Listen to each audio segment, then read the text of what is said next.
Hello, hello, hello, welcome. Sorry, I can't see if you can see me. Please feel free to say hi in the chat if you can see me. Hello, hello, welcome.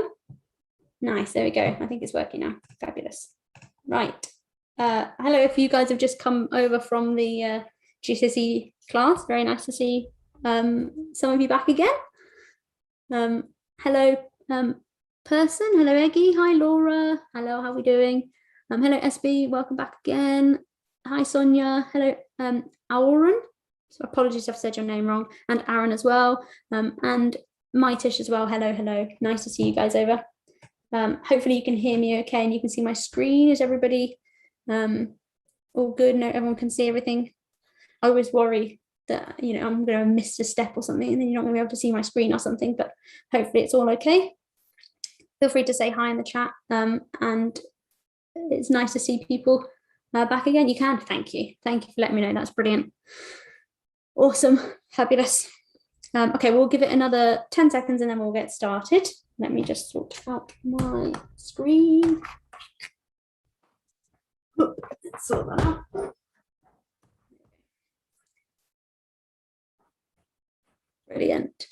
So which exam board? I actually teach all three. The one that I've taught for the most number of years would be AQA, but I have taught all three, like the three main ones, AQA, EdExcel and OCR, but so I teach OCR-A, but I did my A-levels in OCR-B, which was not my favorite exam board, but yeah, so I've had experience of lots of them, and I've also taught CIE, the international GCSEs, international A-levels as well, so lots of different ones. Fantastic. Thank you for letting me know that you can see everything. That's really helpful. Thanks, guys. Okay, awesome. Hope everyone's doing well. Hi, Alyssa as well. Nice to see you. And Mohammed, welcome as well. Really nice to have lots of people here. It's always good when you guys can chat and you can interact and stuff. So welcome to our A-level chemistry YouTube class on moles and mass. Often one of the first kind of topics that you get taught at A-level. It's a lot of it's a recap of stuff you do at GCSE, but just double checking and maybe refining your technique a little bit.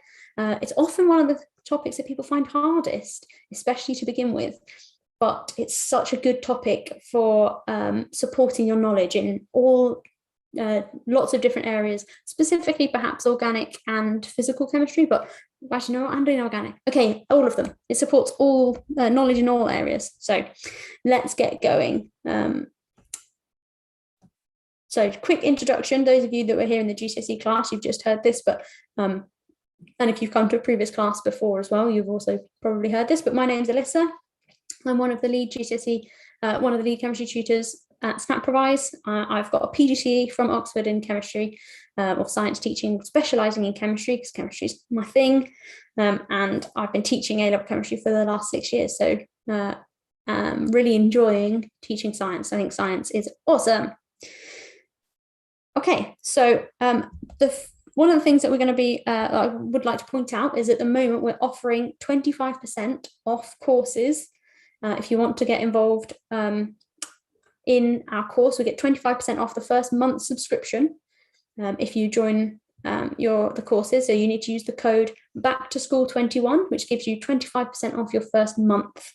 And the code will expire in 48 hours, so you're going to need to use it soon if you want to use it. But we'll have a look at the end of this session. I'll try and leave some time, which I'm not very good at doing, but I will try and leave some time so we can go through what the courses involve, what that means and what that will give you. Okay, so this session, we're going to do some calculations involving moles and molar mass. We're going to look at what the equations are that we need to know and how we can use those. We're going to perform some calculations with the Avogadro's constant, which hopefully we've all heard of, but we can recap it if not. And we're going to hopefully we're going to be able to understand and work out molecular and empirical formula. We're going to look at the differences as well. We're not going to look at balancing equations, although it often comes under the same topic, but we're not going to look at that in this session. Okay, so again, if you've seen these our sessions before, you'll know we provide you with the specification points for the three main exam boards. So look at the exam board that you are going to be taking or that you're doing at the moment, and have a look at what they're expecting from you. It's such a useful resource, a really good useful resource to use whilst you're learning and while you're revising as well. So have a look. So this is AQA, this is OCR, this is what you're expected at OCR, and this is EdXL. Yes, it's going to be just under an hour because I'll finish just before the hour. Yeah, thank you for that. That's brilliant. Okay, so what do we already know? What is relative atomic mass? What's the definition of relative atomic mass? What's the definition of molecular mass? And what's the definition of an ion? The ion, you don't actually have to often give a definition, but can you describe what is an ion? What is relative atomic mass? What's the definition of relative atomic mass? We do need to have a definition for relative atomic mass and molecular mass. Anybody want to give me a description or a definition in the chat? Gives us an idea of what we do and don't know. Hello, Zara, welcome. Lovely. Okie dokie, we've got a couple. So anybody else want to give me some definitions of any or all of these things? What is relative atomic mass? What is molecular mass? And what is an ion? Lovely, really nice. Yeah, that's a really good, Laura. So, oh yeah, and Iola as well. Brilliant, fantastic, well done. A couple of you as well, Zara, that looks really good as well. So some really good definitions there. So relative atomic mass, we need to include kind of a description of what this term relative means. So it's the mass of all isotopes of, oops, I missed out a word, the average mass of all isotopes of an element relative to 1/12 the mass of carbon 12, which lots of you have put, which is brilliant. It's the average mass, it's a weighted average. So it's a weighted average, or you can say it's the average mass of all isotopes of an atom, or sorry, of all atoms. I've missed out words all over the place, apologies. It's the average mass of all atoms of isotopes of an element relative to 1/12 the mass of carbon 12. Sorry, missed out a couple of words there. Lovely. Molecular mass, the key is in the term molecular. It's the mass of a molecule. Good. So it's the sum. Oh, I've zoomed in on my screen. Get back out. The sum of all masses of all of the, oh no, my screen, what's it doing? Let's get back on my pen. Of all the atoms of an, oh, oops. It's the sum of all masses of all the atoms of the elements, or all elements in a molecule, in one molecule of a substance. So it's the mass of a molecule. The molecular mass is the mass of a molecule. Makes sense? And then fantastic, I think loads of you have nailed the ion definition as well. It's a charged particle. So it's a charged atom or group of atoms.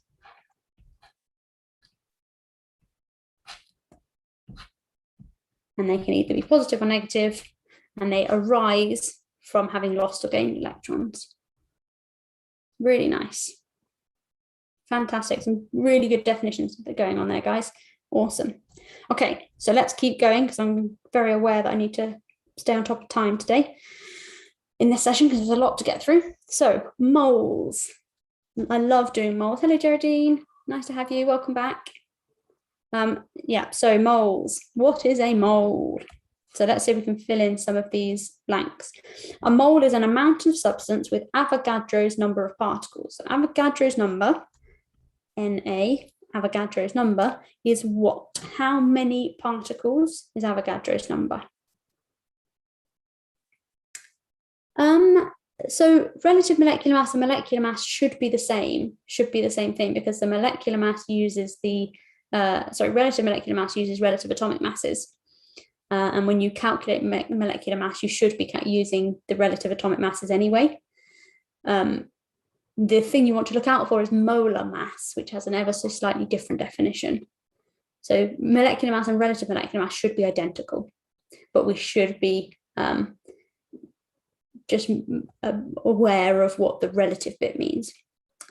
Lovely, really nice, fantastic, guys. It looks like everyone has nailed that number. So 6.023 blah, blah, blah, or 0214179 blah, blah, blah, blah, blah, times 10 to the minus 23. Whoops, minus, not minus.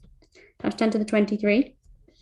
Moles to the minus 1. That's where I got my minus from. So it's per mole. It's this many particles. To be honest, you only really need to say 6.02. Use whichever number is given in your data sheet, though.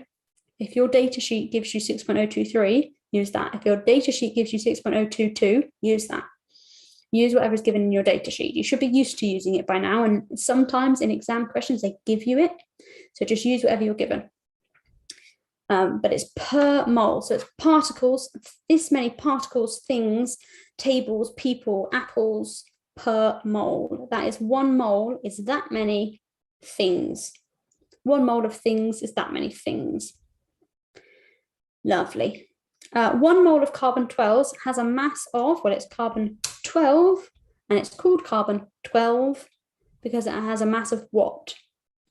1 mole of carbon-12 has a mass of what? Anybody know? Well done, Alyssa. Brilliant.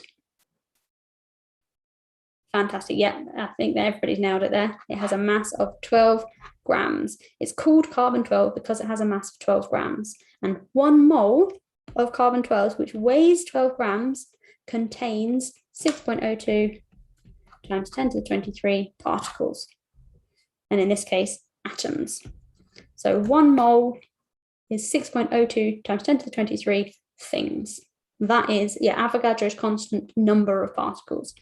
So super quick then, guys. What is the mass of 1 mole of oxygen atoms? These are all atoms, we'll say, unless it says otherwise. What's 1 mole of oxygen atoms? What's the mass of 1 mole of oxygen atoms? Good, 16. What about iron? And you can see those of you that have got your periodic tables up / know your atomic masses already, which is amazing. What about iron? Good, 56, yeah, or 55.8, depending again on what your periodic table says. So just check what your periodic table says. What about 2 moles of helium? Yes, it could be 55.8 exactly. What about 2 moles of helium?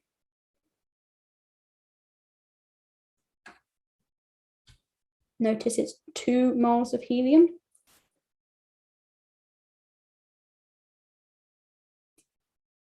Yeah, so it's 8 grams because we've got twice as many particles.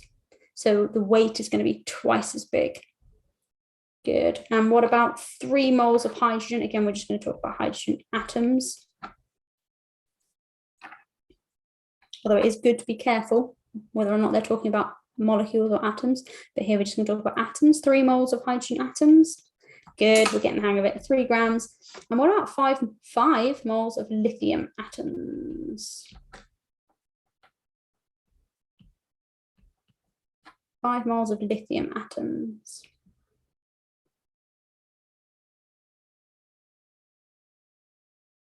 Anybody agree or disagree? Yeah, so 35 grams it should be approximately anyway. 35 grams. So 5 times whatever number's given on your periodic table. So it should be 35 grams approximately. I think it might be 34.5 if you use just less than 7. Good, fantastic. Well done, guys. Okay. So mass and molar mass. Let's look at this combination, this connection between them. There's a nicely funkily colored triangle here, which is useful to remember. If you're not somebody who is good at working out units or good at working out triangles or good at remembering things, you can use units. So molar mass is the number of grams per mole, which if it's grams per mole, it's also written grams over mole, which is mass over moles. if we use the units, it can help you remember it. So this is done at AS level, Omar, this is AS level. But obviously you need to use it for A level as well. Okay, so mass, which we sometimes use represent with a small m, moles, which we represent with a small n. Mass is in grams, number of moles is in mole, the unit of mole. And so our molar mass is in grams per mole, or G over M, no, G over N even. So our mass divided by the number of moles. It's a really good connection, a really good triangle, really good equation to learn. So calculate the molar mass, the mass of 1 mole of any substance is the molar mass, so the mass of 1 mole of water. What is the mass of 1 mole of water then, guys?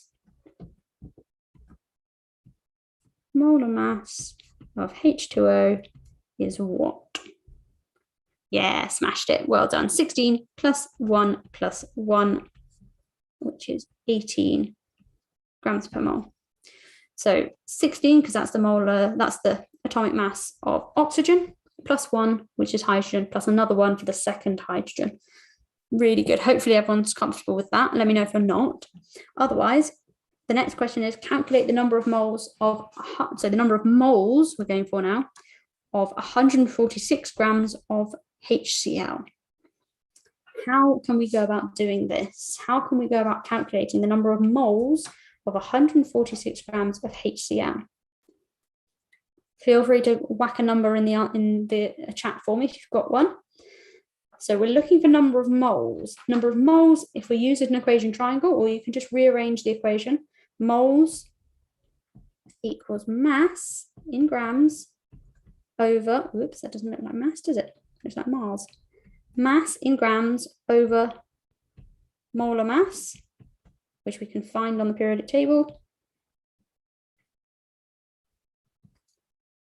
So in this case, we've got 146 grams of HCl. What's the molar mass of HCl? Well, that we're going to need to do separately just to check. Molar mass of HCl. Good. It looks like people have got that already. Looks like you're smashing it. So the molar mass of HCl is 1 plus 35.5. So it should be 36.5. So it should be 146 grams over 36.5 grams per mole.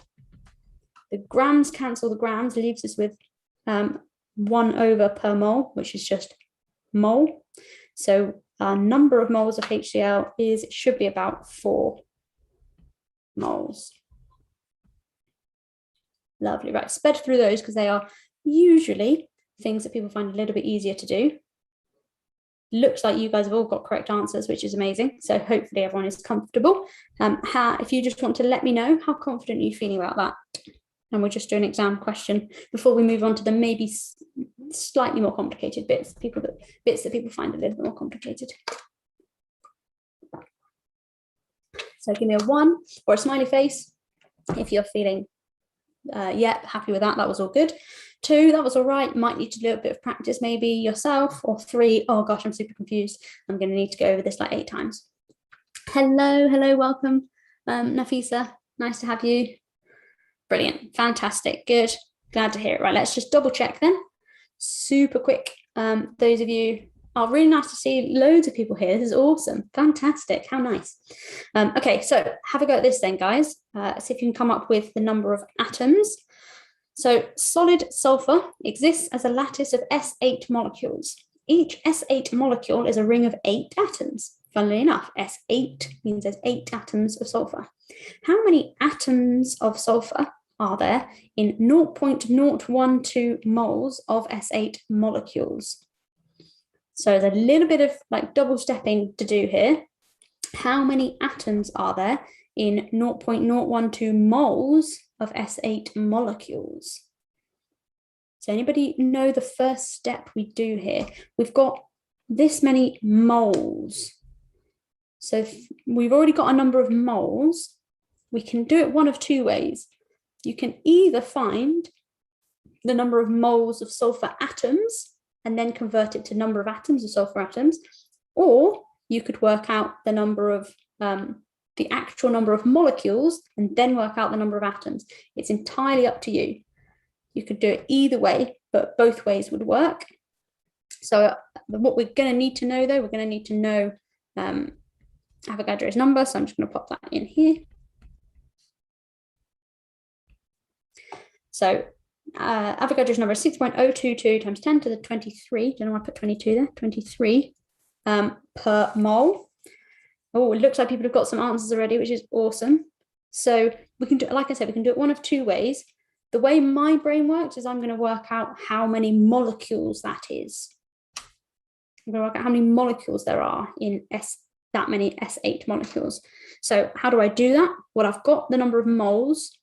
So if I do 0.12 moles times by Avogadro's number, which is 6.02 times 10 to the 23, which is telling me the number of molecules now per mole.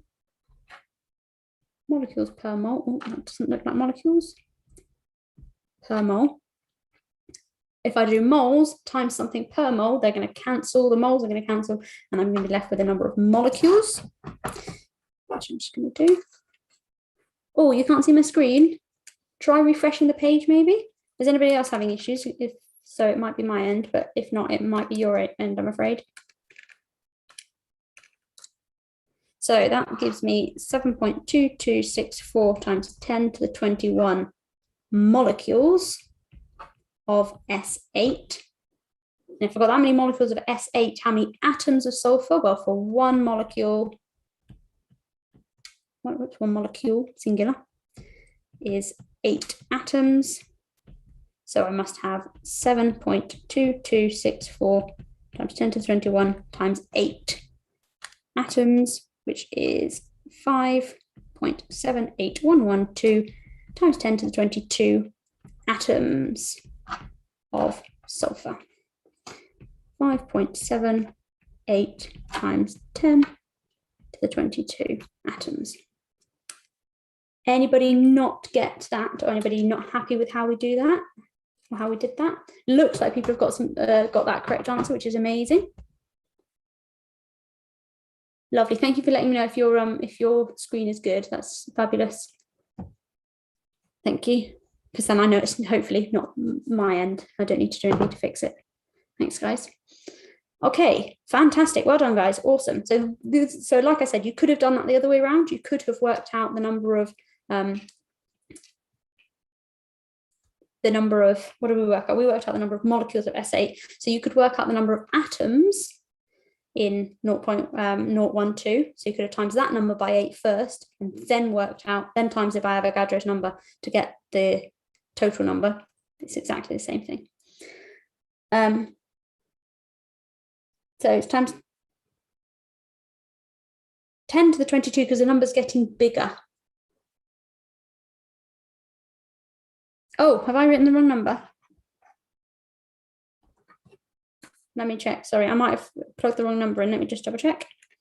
0.012 times 10 to 6.022 times 10 to the 23. Is that's correct? Times by 8. Oh, I've still got 5.8 times 10 to the 22. Yeah, I've got 22. So 6.022 times 10 to the 23 is Avogadro's number. Just double check that you're happy with that. I think it's right, guys. Just double check. So Avogadro's number is times 10 to the 23. So that will give us times 10 to the 21 number of molecules. And then we times that number by 8, gives us times 10 to the 22. Okay. Yeah, cool. No worries. Good thing to check, though. Very good thing to check. Fantastic. Let's keep going then. So, unless anybody's got any other questions, part 2. So, molecular and empirical formula. Let's work out the differences between them and double check that we're confident with them. So, the molecular formula shows the actual number of atoms of each element in a molecule. That's a really good definition to learn. The actual number of atoms of each element in a molecule. So, molecular formula, it's the actual number of atoms of each element in a molecule. And then the empirical formula shows the simplest ratio of atoms of each element in a compound or in a substance. So what is the molecular formula? Let's do some quick counting. What's the molecular formula of this substance? And then what's its empirical formula? Well, Sonia, you've got a fuzzy screen as well. Bad luck, sorry guys. So what's the molecular formula of this substance? And then what's its empirical formula? So it's basically the number of molecules in one mole. We found the number of molecules in given number of moles followed by the red. Yes, that's correct, Nafisa, exactly right. Yeah, well done. Good. That's what we did, yeah, exactly. Lovely. So we've got 1, 2, 3, 4 carbons. We've got 1, 2 oxygens, and 1, 2, 3, 4, 5, 6, 7, 8 hydrogens in one molecule. So that is one molecule, so we can literally just count it. What's the empirical formula then? What's the empirical formula? Yeah, don't forget the second hydrogen, a second oxygen even. Whoops. So what's the empirical formula? Nice, Khadija, well done. Or Zara, very good. Yeah, lovely. Well done for those of you getting, oh, double check, Nafisa, that you've got the correct molecular formula. Do you mean, you might mean empirical formula with that. So if we can basically just half it, it has to be whole numbers. We can't have half an atom. So if we just half it all, it'd be C2H4O as the empirical formula. Well done. Good. Well done to those of you that got that. What about this second molecule then? What's the molecular formula, MF, and what's the empirical formula, EF? Let's have a go at that one. What's the molecular formula and empirical formula? Ah, nice. Well done, Iola. Fantastic. Good. Yeah, well done, Kripa. Well done, Praveen. Well done, Lucy. Awesome. So again, we can count 1, 2, 3, 4 carbons, 1, 2, 3, 4, 5, 6, 7, 8, 9, 10 hydrogens, and nothing else. So that's good. And again, empirical formula, we want the simplest ratio, so we can divide them both by 2, but that's as simple as we're getting, unfortunately. So C2H5 gives us the empirical formula. Really good, well done. No, Satvi, doesn't work in every case. If you've got one oxygen, for example, and loads of other big numbers, then you can't half the oxygen atom. Often, not always, but often oxygen is the limiting factor. Not always, but often. So no, you can't always half it. Sometimes we might be able to divide by 3. Sometimes we might be able to divide by 4, etc. The best thing to do to begin with is halve it and see where you get. See if you can get make it any less complicated. I know. When it actually comes to it, it's not that as simple as it. But we have to know all this. That's why I think chemistry is so hard. Is we have to know all of this in order to get a simple kind of 2 or 3 mark question. We have to know all of this stuff in order to get the answer. So I know, I get it. The long carbon covalent bond, I think it's just to get that out of the way, so that Mohammed, this is to answer your question, just so that the methyl group isn't squished and we've not got hydrogens over the top of each other. It's just to make it neat, that's all. Yeah, so if it's an odd number, Aditya, that's a really good question. Then you just have to look at whatever is the simplest. It's got to be whole numbers. So yes, just a methyl group, yeah. So it's just, with the empirical formula, it's got to be whole numbers. You can't have half an atom. So it might be that if you've got a load of odd numbers, you can't do any division, and the simplest ratio is the molecular formula. That might be the case. Great, fantastic. Let's keep going then. So we're doing really well actually, guys, with time. This is awesome. So finding the empirical formula by experiment. This is often the way that you will be asked to find empirical formulas.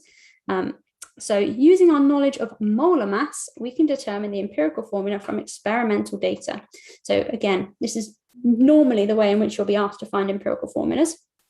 So it says, in an experiment, 2.025 grams of magnesium reacts with 13.3 grams of bromine. work out the empirical formula. If you're ever not sure and you've got a question that looks a little bit molesy, looks a little bit numerical, a little bit calculating stuff, what do we do? What can we do? If you're ever not sure, you come across a question that looks a bit molesy, looks a bit calculation-y, what do we do?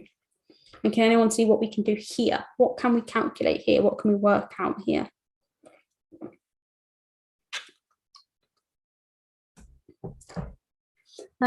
Person used, oh, I'm gonna have to scroll up. Sorry, I can't, I've just missed a question. Oh, too far. Oh no, I'm not very good at this. I don't understand Avogadro's constants. How does it calculate things like the number of atoms in a mole, yet the molecular formula tells you the number of atoms? So Avogadro's constant is incredibly clever. Avogadro himself worked out that he didn't know about protons and electrons and neutrons at the time, but he worked out that if you had 6.02 times 10 to the 23 atoms of a substance, that gives you its molecular, atomic weight relative to carbon 12. And so he knew that if he had 6.02 times 10 to the 23 atoms of carbon 12, he had 12 grams of carbon. So he then said, well, 12 is a bit of an awkward number. Let's just do 1/12 of carbon, because carbon is one of the most abundant elements in the atmosphere. We're all carbon-based life forms, so he used carbon. So he thought 12 is a bit awkward, so let's do 1/12 of carbon 12, and we'll just relate everything else to that. And that's where we get a lot of our numbers from. When we're doing molecular formulas, you kind of have to try and separate them in your head. When you're talking about molecules, you're thinking about that thing. If you were to then look at the mass of 1 mole of those atoms, you could then use Avogadro's constant again. But when we're looking at molecular formulas, you're kind of more thinking about just the ratio of elements in ratios of atoms of elements in a molecule. I hope that makes sense. Yeah, exactly, Adisha. It's like we say 1 dozen or 30, baker's dozen or half a dozen or a couple, a pair. It's just a number for a number of stuff. Nice, guys. Okay, calculate the number of moles. Fantastic. It looks like some of you have also got an answer as well, which is amazing. So let's work out the number of moles. Now, I like to set things out kind of in a column. You might not. You might prefer to do things in kind of long sentences or whatever. It's entirely up to you, but I'm going to do things in a column because I think it helps to keep my workings neat. And this is often how you might have seen it done as well. So let's work out the number of moles of these first. Number of moles of magnesium. So we've got 2.025 grams of magnesium and 13.3 grams of bromine. Moles equals, and hopefully we know from our equation triangle or from the equation, moles equals mass over mR, mass over the relative molecular mass or the molar mass. So we're going to do mass divided by, and this in this case, it's not relative molecular mass because then magnesium is not a molecule, it's an atom, so relative atomic mass. Relative atomic mass of magnesium from the periodic table is 24.3 grams per mole. And bromine, I can't remember bromine, 79.9 grams per mole. That gives us the number of moles of magnesium and bromine in our substance, which is, if I have the numbers in front of me, where is it? 0.083 moles of magnesium and 0.166 moles of bromine. Now, we could say magnesium, we've got 0.083 moles of magnesium and 0.166 moles of bromine, but that's not a ratio, a whole number ratio of atoms. So we just want to make sure we've got a whole number ratio. Yeah, there is some recurring in there as well. Thank you. Yeah. We want a whole number ratio. And the best way or easiest way to do that is divide by the smallest number. So then we know we've got something to 1. So 0.083 is the smallest number. So if we divide both numbers by 0.083, we're going to get a ratio to 1 of something. So divide that by 0.083 gives us a ratio of 1 to 2. Lovely. That means we've got 1 magnesium to every 2 bromines, which exactly as you guys have said is MgBr2. And a nice quick check, it doesn't always work, but a nice quick check. Does that make sense in terms of chemicals and bonding and stuff? Yes, it does. Because magnesium forms a 2+ ion, each bromine forms a 1- ion. So we need 2 lots of our bromines to cancel out the 2+ of magnesium. So that all makes sense. So hopefully that means we've got that right. Fabulous. Well done, guys. Nice. Okay, good. Well done, guys. Looks like you guys have all nailed that. So that is awesome. Really well done. Is there anybody's not happy with that? Let me know. Otherwise, we're going to move on to doing the same, basically the same thing, but taking it one step further. Is this for new year 12s? So if you are a new year 12, welcome. Hopefully you have done this. Maybe not thinking about it in terms of moles, depending on if you did triple or double at GCSE, or combined or single, but you will have done this process, hopefully, at GCSE. So it shouldn't be new to anybody, but hopefully it would, hopefully it isn't new to anybody, but hopefully it's a nice recap, bit of a revision. If you just use swap and drop, I've not heard of that. Oh, you mean in terms of 2+ and 1-? Yes, in this case, I assume that's what you mean, person. In this case, if you're trying to find the ionic formula or the chemical formula, molecular formula of this, yes, but this is specifically asked for the empirical formula. And actually in an exam question, you would be asked to show your workings. And therefore you would get method marks for working out number of moles, ratios, etc. So unfortunately, yes, you would lose marks. Unfortunately. So guys. Okay, fabulous. Well done, guys.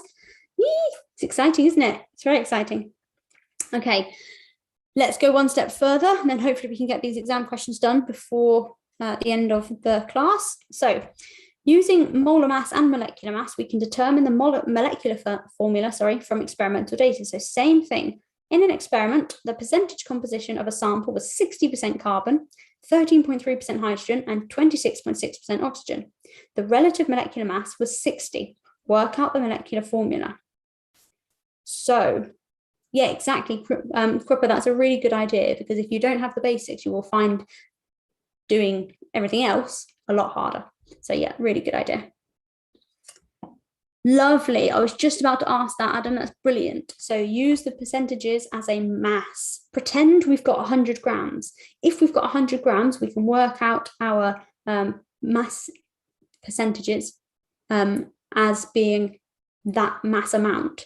I don't know if that made any sense, but 60% of 100 grams is 60 grams. So if we pretend we've got 100 grams, it's the same process then. So let's do it. And again, I'm going to do it in a column way, but if you want to do it in rows, that's absolutely fine. So I've got carbon, hydrogen, and oxygen.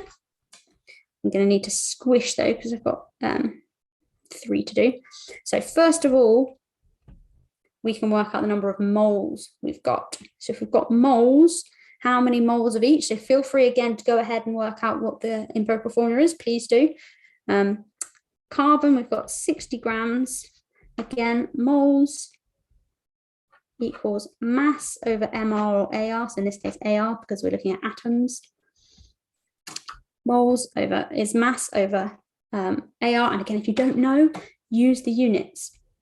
The units of moles is mole, the units of mass is grams, and the units of relative atomic mass is grams per mole. So you can count, you can work out what calculation you need to do in order to get moles on its own. You need to do grams in mass in grams divided by relative atomic mass in grams per mole.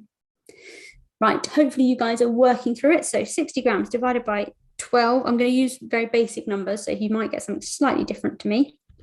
Then 13.3 grams divided by 1 gram per mole. Use whatever is on your periodic table, the one that you're given in the exam.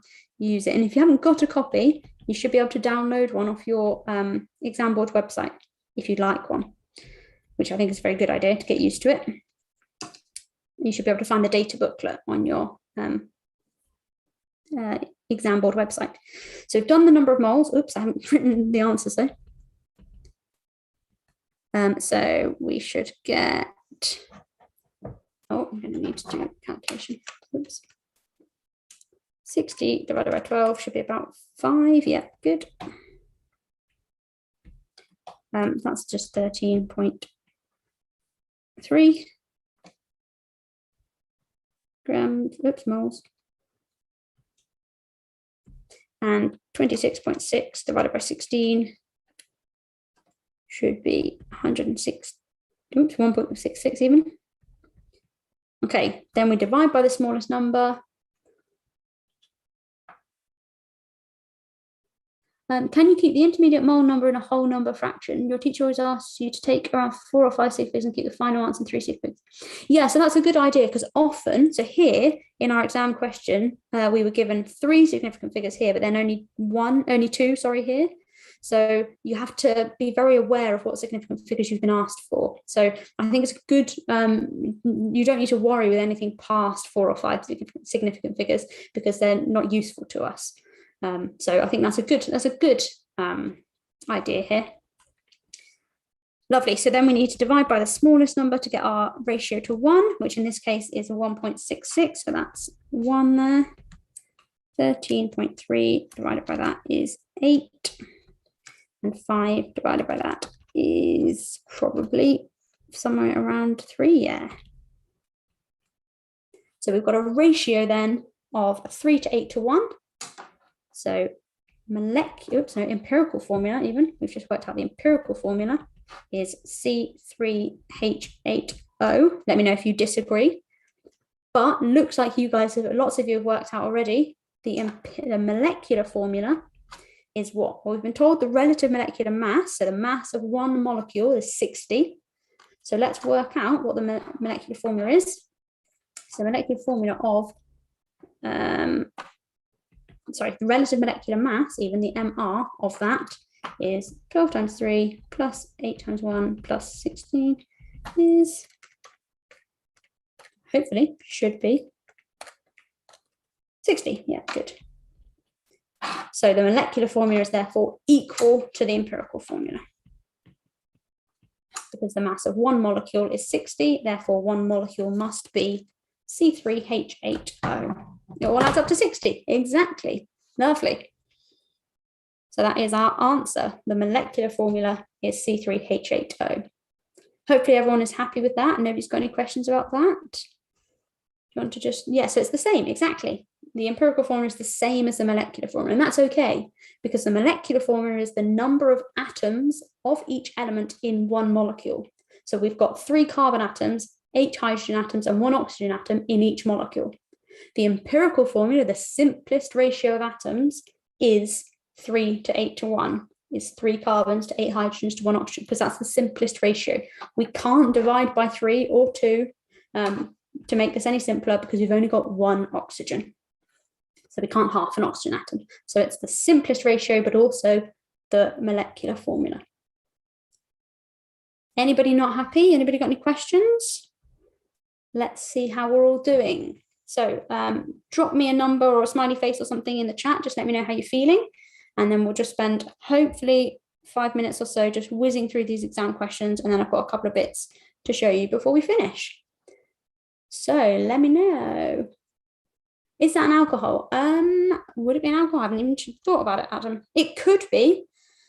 C3H8. No, actually, no, it's unlikely to be. Because 1, 2, 3, 4, 5. Oh, no, wait. Yeah, it would need to be an alcohol. Yeah, you're right. You're right. I can't count. Yeah, it would need to be an alcohol, probably. Or potentially, could potentially be an ether, actually. 1, 2, 3, 4, 5, 6, 7, 8. It could potentially be an ether. So it could be an alcohol or an ether. If you've got 30 seconds now, just have a doodle, see if you can work out what structures it could be. Make sure you count all of your hydrogens. Okay, fabulous. It looks like everyone's doing really well. This is awesome. Apologies if you're not, but we're going to keep going. Yeah, so I don't think it's likely to be a ketone because I think we need all the bonds to carbons that we can get. So it's either going to be an alcohol or an ether. Could be an ether. Okay, So sodium burns in oxygen to give a pale yellow solid X. 1.73 grams of sodium reacts with 1.2 grams of oxygen, to form X. What is the empirical formula of X?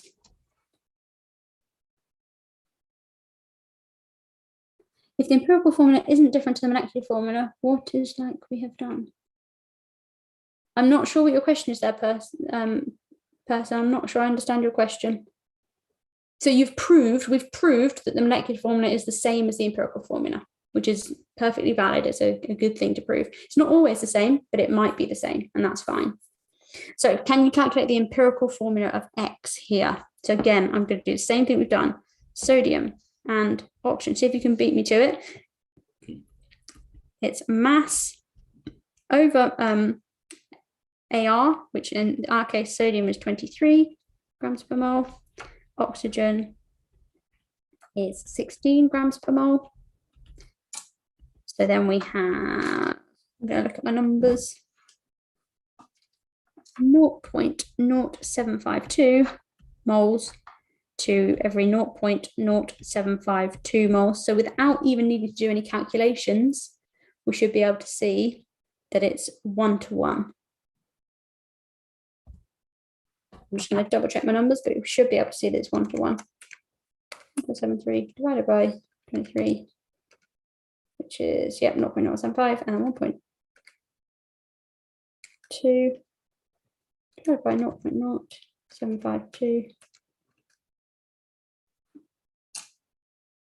Oops, what have I done? Oh, done the wrong. 1.2 divided by 16 even. 0.075. Yeah, of course. So it's a 1-to-1 ratio. So NaO. Now this is a bit odd because, we might be thinking actually it's a 1 plus and 2 minus. So it could be a little bit odd, but that's what the numbers say. So that's fine. We can keep going.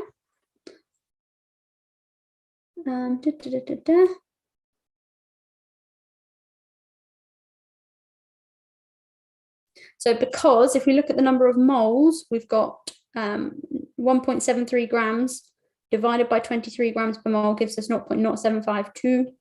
And if we've got 1.2 grams divided by 16 grams per mole, we get 0.0752 as well. So both round to 0.75. Yeah, or 0.075. Yeah, good. So then it says the molar mass of X is 78 grams per mole. Give the molecular formula of X. So what's the molecular formula? So again, we've got the molar mass, we've got the mass of 1 mole. So if we look at the MR of NaO, we should get 23 plus 16, which is 39, not 29, 39 grams per mole. So 1 molecule of NaO gives us a molar mass of 39. So, or like, I've said that wrong. If we had 1 atom of sodium and 1 atom of oxygen in our molecules, it would give us 39 grams per mole. But our actual molar mass is 78 grams per mole. So we want to work out how many times does 39 go into 78? Well, it goes in twice. That means there's 2 lots of NaO in our molecule. So that should be Na2O2 in our molecule. Very good. Well done, guys. Awesome. Okay. Going to need to speed up, through this last one again, because I'm running a little bit behind schedule. So we're going to super speed through this next one. Again, feel free to go ahead, give me your answers, and then you can tell me if you've got any questions if it doesn't match mine. So I'm going to speed through the answers as well. So calculate the empirical formula of sulfamic acid. So we've been given the percentages by mass. The remainder is oxygen. So we're going to need to work that out first. Let's calculate it. So we've got nitrogen, hydrogen, sulfur, and oxygen. How much oxygen have we got? Well, we can work it out by adding up our percentages. And because they're a percentage, they should add up to 100. So if we do 100 minus all of that, we should end up with 49.43% oxygen. Let me know if you disagree with that. Very cute. Okay. And then again, I've got lots of stuff to do, not very much space to do it in. So we're gonna have to squeeze it in. So 14.42 divided by 14 is gonna give us 1, approximately, but I think it's 1.03 if we're being specific. Then we've got hydrogen, which is 3.09 divided by 1.08, so 3, whoops, gives us 3.09. Sulfur, 33.06 divided by 32 gives us 1.033. This is why it's important to keep your decimal places in there. And then 49.43 over 16 gives us 3.089. So then if we divide by the smallest, we get divide by 1.03. We're going to get 1 to 3 to 1 to 3. So that's NH3SO3. Let me know if anybody got it wrong. If I got it wrong even, but let me know if anybody got it different to me, got a different answer to me. Then it says the molar mass of sulfamic acid is 97.1 grams per mole. Use this information to deduce the molecular formula. Well, let's add them all up. So the MR of NH3SO3 is 14 plus 3 times 1 plus 32 plus 3 times 16 is 97. Perfect.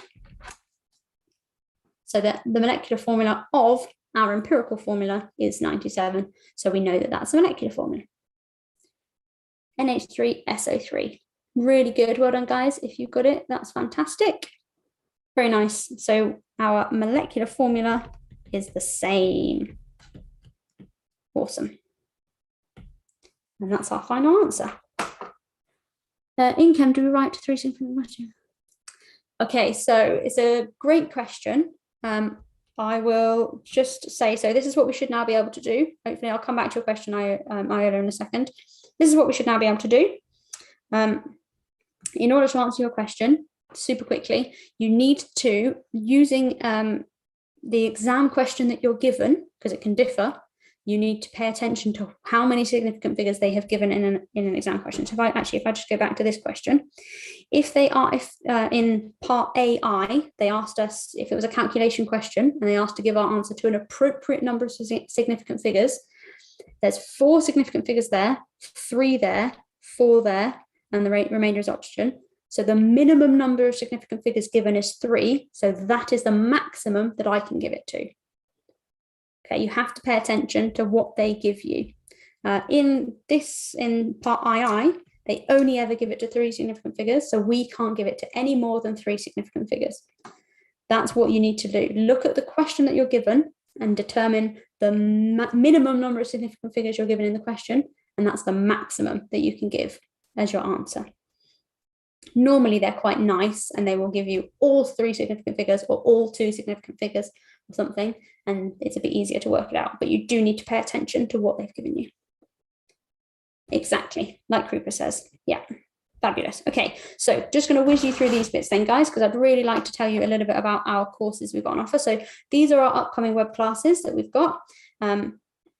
Please feel free to set a reminder on YouTube so that you can come along. So there's physics, biology, maths, and then I think the Sunday after that will be chemistry again. This is what we offer on the courses. Now it's super, super comprehensive on SNAPREVISE. I'll flip over in a second to show you what they look like. But this is, we offer loads on our courses. We've got bite-sized videos that talk you through different parts of the specification, and every spec point is explained. We have quizzes that help you and provide you with the areas that you didn't do so well on. So you can take the quiz, check your answers, and then it tells you the areas you didn't do so well on. We've got condensed revision guides, so everything you need to know, all the key points in a comprehensive revision guide. We've got exam walkthrough videos where we talk through exam questions, and we've got loads and loads of exam questions for you to have a go at. So if I just show you what it looks like, I need to flip over to, oh no, where's it gone? Where's my page? I had it up, there it is. So if I flip over and show you the course, what the page is, it looks like. So at the moment, I've logged on to AQA, A-level chemistry AQA. So we've got the course. I could scroll down and say like, oh, I'm really struggling with atomic structure. So I can click on atomic structure, have a look at what is available to me. So there's loads of videos. You can take the diagnostic quiz to begin with. Then there's loads of videos on the different areas, different parts of the specification. There are little quizzes that you can have a go at as well. I'm just going to pause that video so that we don't start watching that.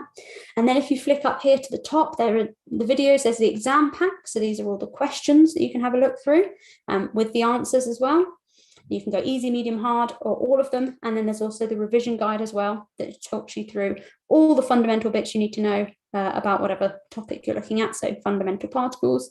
Oh, it's not loading. But there is a comprehensive revision course. So this is on snaprevise.co.uk. And at the moment, we're offering this 25% off your first month subscription. If you use Back to School 21, you use that code. So there's huge amounts. We also as well offer the web classes, which, whoops, I need to go back another one. Oh, I need to keep going back, go back. The web classes are at the top, so you've got the course, and then you've also got the web classes, which we've shown you before in previous videos, so I'll just show you again now. So for example, we've got an upcoming web class, which is on Introduction to Organic Chemistry. You can scroll down to the bottom, have a look at the schedule, and it tells you when all of the web classes are. We offer web classes themselves and drop-ins, and drop-ins are a really, really useful revision resource where we go through old exam papers that you've requested or exam questions that you've requested, or we talk through theory that you've requested. So they're super, super useful. So please feel free to have a look at that. Well, I'm about to run out of time, so I'm not going to flick back onto my, oh no, I will. I'll just flick back and finish up with, if it will come back quickly.